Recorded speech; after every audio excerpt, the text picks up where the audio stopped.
What's good, you guys? Welcome back to another video. I'm Tamariella K. If you're new here, go by Tamariella K on all of my social media platforms, so feel free to go ahead and hit that subscribe button and also the notification bell so that we can get further acquainted. Today I'm going to be doing a story time about, the situation that I've told you guys before when I got shot by my girlfriend. Like, I kind of briefly went over it, but I didn't give you guys an actual story time, so I'm going to go ahead and finally do that today. I just got off of work, so I was like, before I wash off this little bit of makeup I have on, let me just go ahead and do this story time because it's been like on my mind to do it for quite some time. So that is what we are doing. So let's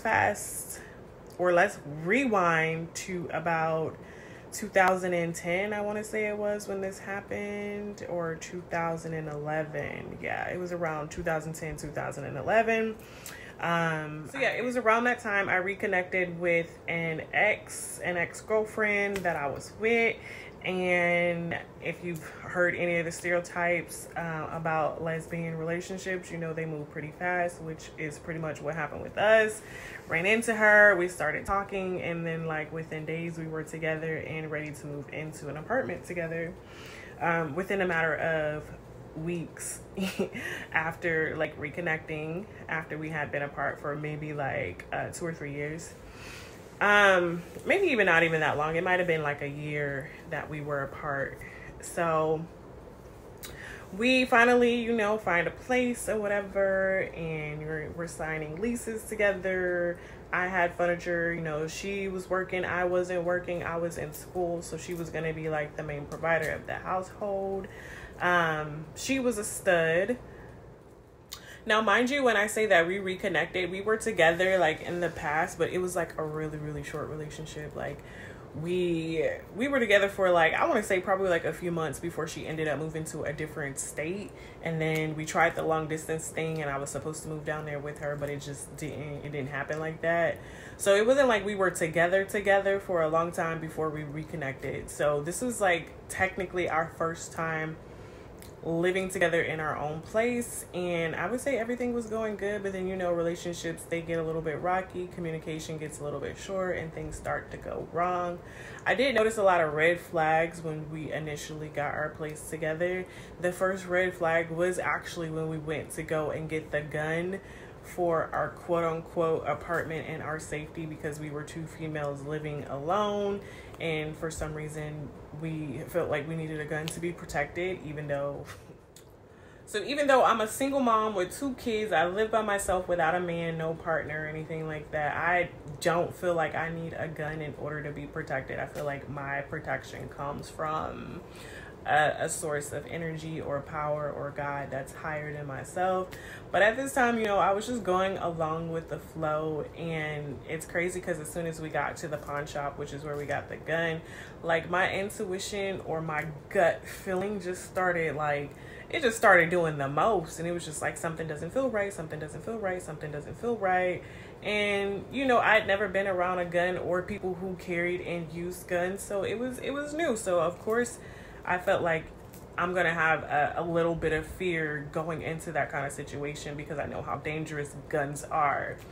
So we go to the pawn shop or whatever. She's kind of like ex-military. I believe she was like in the reserves or something. So she has a little bit of knowledge on, different types of guns and things of that nature. Me, on the other hand, I don't know anything about guns. I don't know like the different names, the different sizes, different bullets or anything like that. But she walked in there and she was extremely comfortable and knowledgeable about, guns. And so she picked out the gun that she wanted. She got her bullets, and it was like, as soon as we got home, like she kind of turned into like a different person. Like it was weird. Like she started acting very weird. And when I say weird, it was like, okay, like that gun had become such an intricate part of her. Like, for an example, we were waiting on our internet to get installed, and the people were like, oh, we can't come today because we're too busy, we can come tomorrow. So she got really upset and like wanted to go down to the place where we were going to get our internet. She wanted to take the gun with her, and so she was like really hostile and irate and like extremely irritated because they weren't coming to hook up our internet when they said they were going to hook up our internet. So we literally drove to the internet place with it. She put the gun in the car like she was gonna go and, you know, talk to somebody with a gun and threaten them. And I'm just like, she's been dramatic. I was like, maybe she's, you know, PMSing, I don't know, but it wasn't really that serious to, you know, take the gun down there to go and talk to them about why they weren't going to install the internet.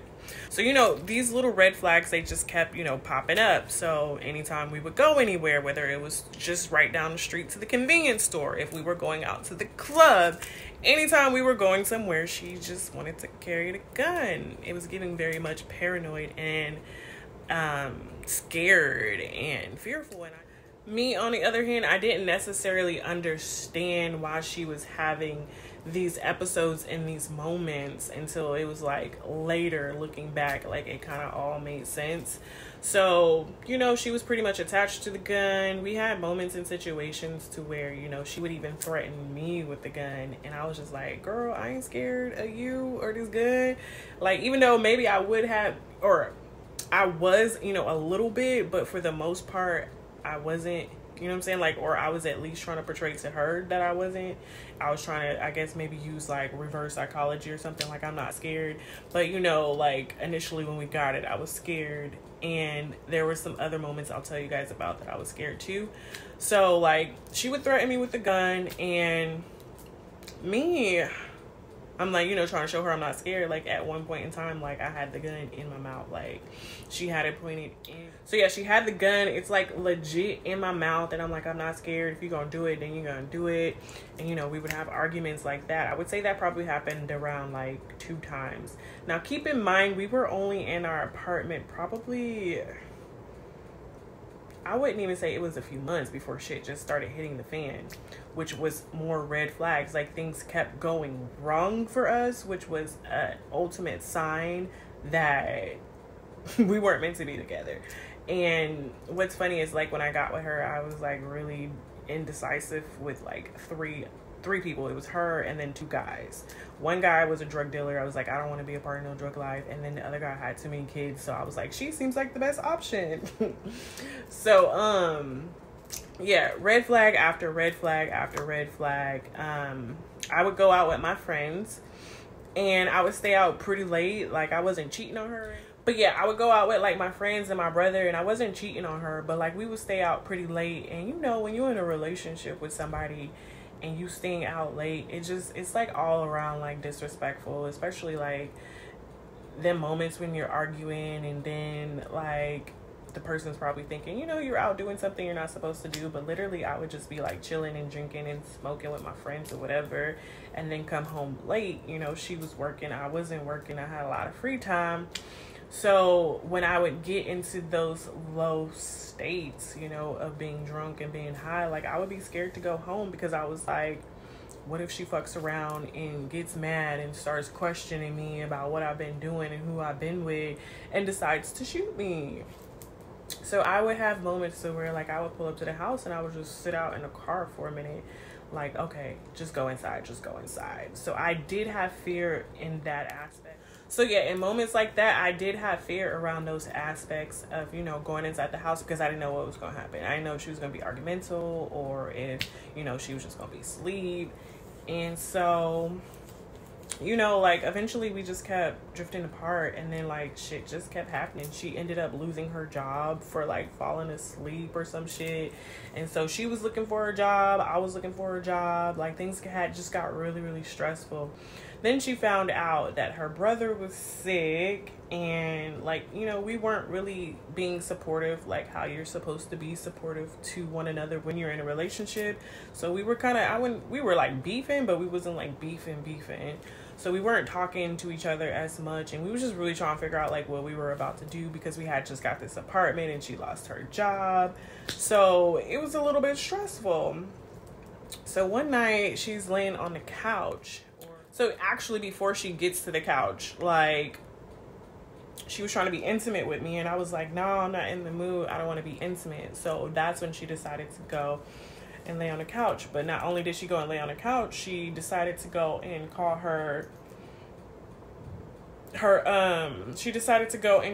ex, and she was talking, you know, on the phone, and I'm laying in the bed and I hear her talking. I'm like, who's she talking to? Because like the conversation just sounded, it sounded inappropriate for somebody who's in a relationship. So I go in there and I ask her who she's talking to, and she told me like, it's my ex. I get mad. The Scorpio in me, the jealous, controlling Scorpio in me, I get mad, take her phone, and I throw it against the wall, and it like breaks or whatever, because we had like this wall that was made out of brick. It was like a whole brick wall.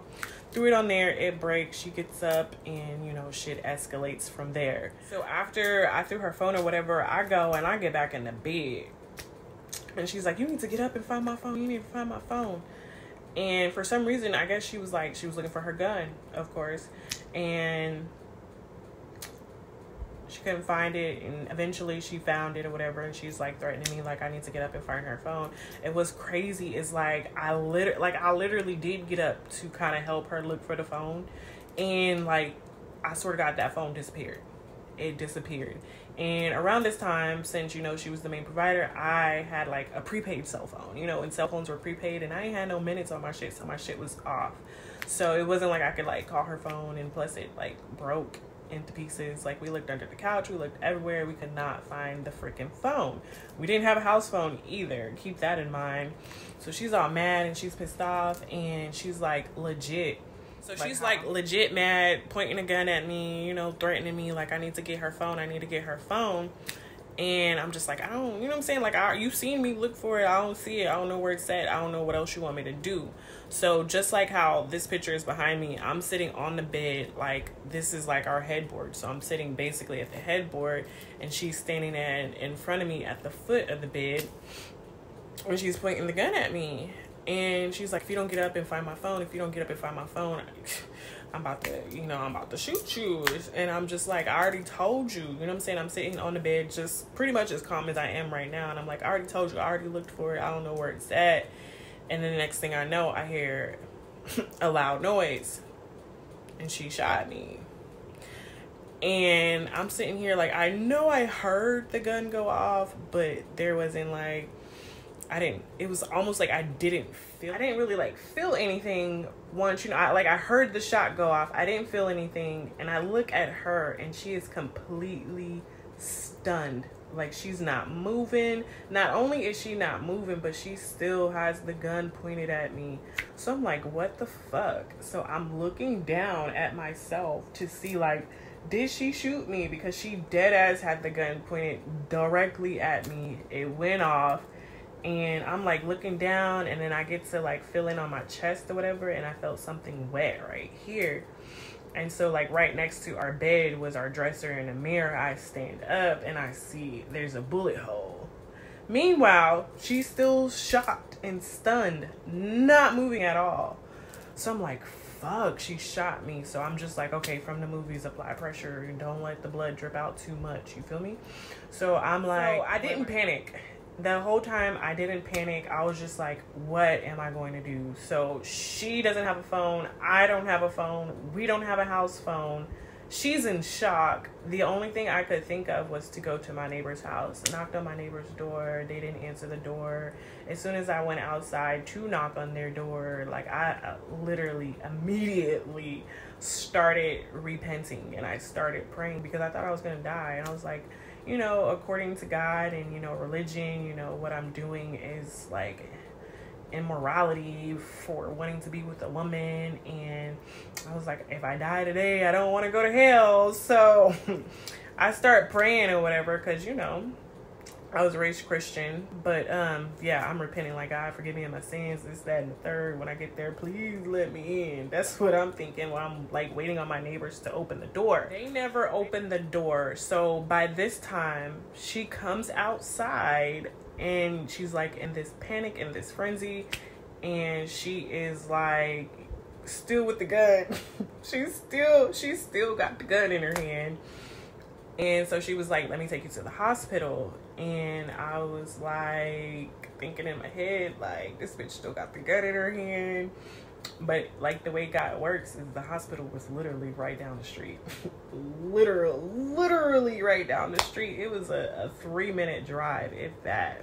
So I was like, I can take the chance and get in the car with her, let her take me to the hospital, or I can get in the car with her and she finishes me off and dumps me in a ditch somewhere. So I took the chance, got in the car with her. She took me to the hospital, and that's pretty much that night. And if you want a part 2 of the story, then leave me a comment in the comment section and say part 2. But that's pretty much the story of, you know, what happened. Of course, you know, once I get to the hospital, there's a completely different story, and then there's the story about what happens after the hospital.